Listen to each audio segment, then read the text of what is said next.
Une autre guerre maintenant, celle du numérique avec toi, Théophile. Tu reçois un certain Pouillou qui est à ma gauche pour parler avec lui alors d'alternatives aux GAFA, c'est-à-dire Google, Apple, Facebook et Amazon. On pourrait même dire les GAFAM en rajoutant Microsoft. Bonjour Pouillou. Je note au passage que Pouillou est ton identité numérique et non pas ton nom à l'état civil. Tu es le responsable de la communication de Framasoft, qui est une petite association française, tu me corriges si je me trompe, qui se pose sur plusieurs services du quotidien en alternative aux GAFAM, donc selon des règles de gouvernance bien entendu, totalement différentes. Je vais citer quelques-uns de ces services pour donner une idée plus claire de ce que vous faites à nos spectateurs. Il y a Framapad, qui est une alternative à Google Doc, on peut dire. Tout à fait. Il y a Framacalc, qui est une alternative à Excel, et il y en a plusieurs autres comme ça. Et la particularité de ces alternatives, c'est qu'elles sont libres, c'est-à-dire que les codes sources des logiciels de Framasoft sont ouverts et peuvent être utilisés gratuitement et même reconfigurés. Tout à fait. Par qui le souhaite. Derrière, il n'y a pas de logique capitaliste dans la mesure où ils ne sont pas censés produire des bénéfices pour des patrons ou des actionnaires. Ce sont des communs. On en parlera au cours de cet entretien, mais on parlera d'abord de PeerTube, l'alternative à YouTube que vous êtes en train de construire et pour laquelle vous avez lancé une collecte de fonds citoyenne, une opération de crowdfunding comme on le dit. Alors voilà, c'est pour ça que vous êtes là, pour en parler un peu. Alors pour bien faire comprendre la différence que constitue PeerTube, je te propose d'être assez pédagogique et de nous dire en quoi il est différent de YouTube et de Dailymotion. Alors je vais donner certaines de ces caractéristiques et tu vas les expliciter. Okay. Premièrement, PeerTube est libre. Ça veut dire quoi? Un service de vidéo à la demande libre. En fait, c'est pas PeerTube qui va être libre, c'est nous, les utilisateurs, les utilisatrices. C'est-à-dire qu'il y a une licence libre qui respecte nos libertés fondamentales. La liberté de l'utiliser comme on veut, c'est-à-dire que si à un moment donné, le Média TV veut installer son instance PeerTube, ben, vous avez d'ores et déjà le droit légalement. La liberté de le modifier, vous pouvez aussi l'adapter à vos besoins, si vous le désirez. Et par exemple, la liberté de l'étudier, d'aller voir sous le capot. Alors moi, je sais pas coder, donc voilà, mais j'ai des amis qui peuvent y aller, et ça veut dire que ça, il y a une transparence du logiciel, ça veut dire qu'il est publiquement auditable. C'est quoi une instance PeerTube? Une instance PeerTube, en fait, c'est si le Média TV installe son instance PeerTube, vous aurez vos vidéos sur votre instance. Et Framasoft a son Framatube, qui a, c'est ça. Et c'est comme si on se faisait son petit YouTube maison, entre guillemets, et où on prend la place de Google, on prend tous les pouvoirs et toutes les responsabilités. Alors, j'arrive à une deuxième caractéristique, PeerTube est décentralisé. Oui. C'est à peu près ça. C'est exactement ça. C'est-à-dire que on voit bien que Google est devenu complètement hégémonique. Ils ont créé une espèce d'ORTF 2.0 au niveau de la vidéo. Et Google impose des règles aux personnes aux créateurs et créatrices de vidéos, et impose des règles de manière complètement unilatérale parce qu'il n'y a que eux, entre guillemets. Le problème, c'est que Google a centralisé toutes les créations, toutes nos attentions. Et en plus, pour faire comme Google, il faudra avoir les moyens de Google et héberger les vidéos du monde entier. C'est juste pas possible si on veut démocratiser ça. Et donc, qu'est-ce que vous avez choisi de faire à la place? Justement, de décentraliser, de dire, plutôt qu'il y ait un grand géant qui, comme ça, est une cloche au-dessus de tout le monde et qui impose sa vision capitaliste au monde entier, on peut être plein de petits interconnectés entre nous et créer chacun son tube à soi, son instance PeerTube, mais les fédérer ensemble, c'est-à-dire faire en sorte que ces instances se parlent, puissent montrer les vidéos des uns des autres et partager comme ça, au lieu d'avoir une grande ferme de serveurs à la Google, avoir chacun nos petits serveurs interconnectés. C'est la base du web en fait. Une espèce d'agriculture locale, hein, c'est ça? Ah mais on est totalement sur le réseau d'AMAP par exemple, tu vois, l'association pour le maintien de l'agriculture paysanne, on est vraiment dans cette idée-là de, plutôt d'avoir un géant hypermarché, faisons de l'internet artisanal, local, où l'humain et la relation humaine redeviennent importantes. Donc c'est pour ça que vous dites que PeerTube est fédéré, parce que c'est une fédération de petits serveurs qui utilisent tous le même logiciel et qui s'entraident. Et qui parlent la même langue. C'est-à-dire que cette langue de fédération, c'est aussi celle qui est utilisée par Mastodon. J'ai vu que vous avez un compte Mastodon sur Mamotte. Mastodon, c'est une alternative libre et fédérée à Twitter. Et bien en fait, la langue de fédération que parle Mastodon, ça s'appelle ActivityPub, c'est la langue de PeerTube. C'est-à-dire qu'à un moment donné, vous pourrez commenter des vidéos PeerTube avec votre compte Mastodon, comme si vous pouviez commenter du YouTube avec votre Twitter. Voilà, et là, le libre peut même aller plus loin que les solutions propriétaires et enfermantes. Alors, la question qu'on se pose quand on parle de vidéo à la demande, c'est la montée de charge. Parce qu'en fait, par exemple, le média met en ligne une vidéo et elle explose plusieurs centaines de milliers de vues potentielles. Qu'est-ce qui se passe? Est-ce que le système de fédération fait que le serveur, par exemple, de Framasoft peut venir au secours du serveur du média s'il est surchargé? Pas encore. Faut se rendre compte que PeerTube est en version bêta depuis mars. Il y a une centaine d'instances, 10 000 vidéos. C'est un grand test à l'échelle publique et ça marche. Là, justement, on a fait ce financement participatif pour l'améliorer. Et c'est une des améliorations que l'on espère pouvoir financer avec ce financement.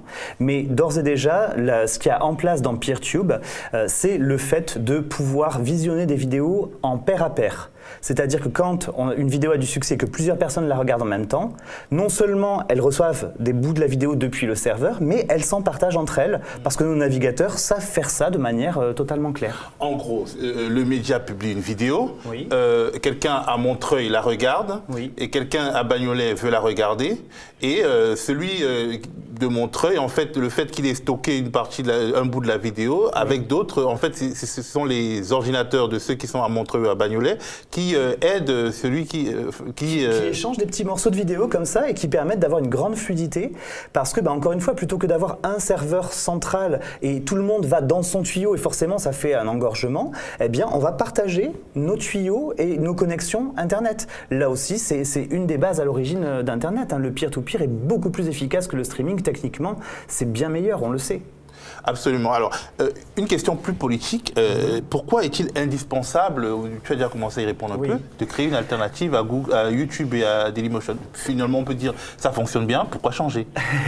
Pourquoi changer? Il y a vraiment quelque chose de politique derrière. Bon, techniquement, c'est aussi une catastrophe au niveau écologique et tout ça, mais là, je ne suis pas très bien placé pour en parler. Je ne suis pas spécialiste de la question. Mais politiquement, il y a de très, très gros problèmes. On l'a vu récemment avec les YouTubeuses qui voulaient parler de leur corps, de sexualité, etc.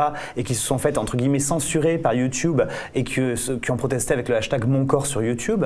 Ou très récemment, la fondation Blender, qui promeut un logiciel 3D libre, et donc ils font des dessins animés en 3D, sous licence libre, qui se sont fait censurer leur chaîne parce qu'ils ne veulent pas monétiser leurs vidéos.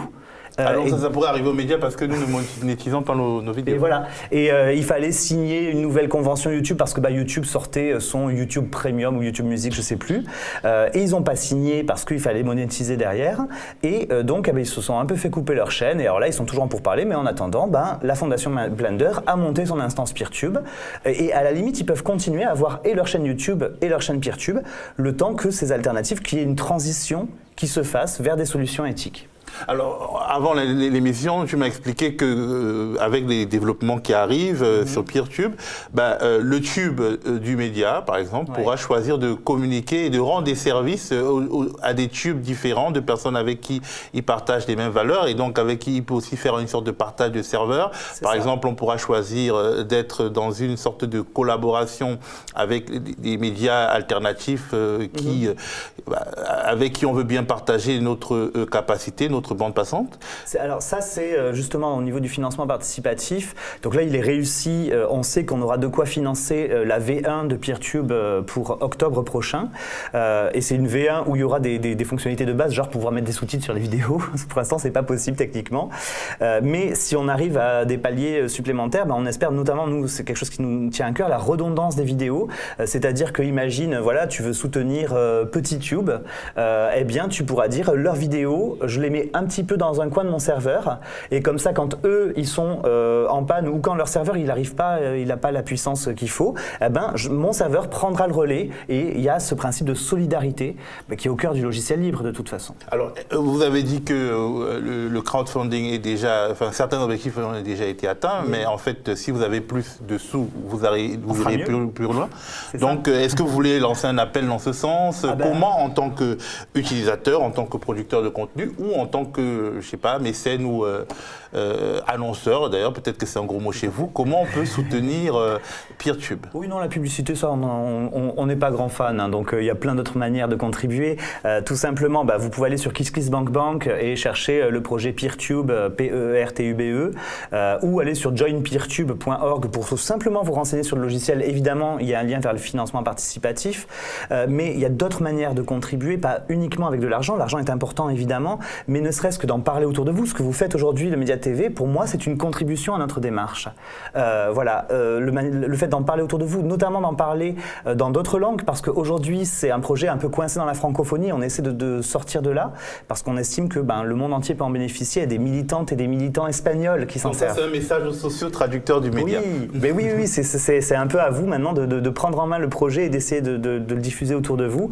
Et enfin, ne pas hésiter aussi à aller tester, à aller voir des instances Peertube et à nous dire ça marche, ça marche pas. En tant qu'utilisatrice, en tant qu'utilisateur, j'aimerais ceci ou cela.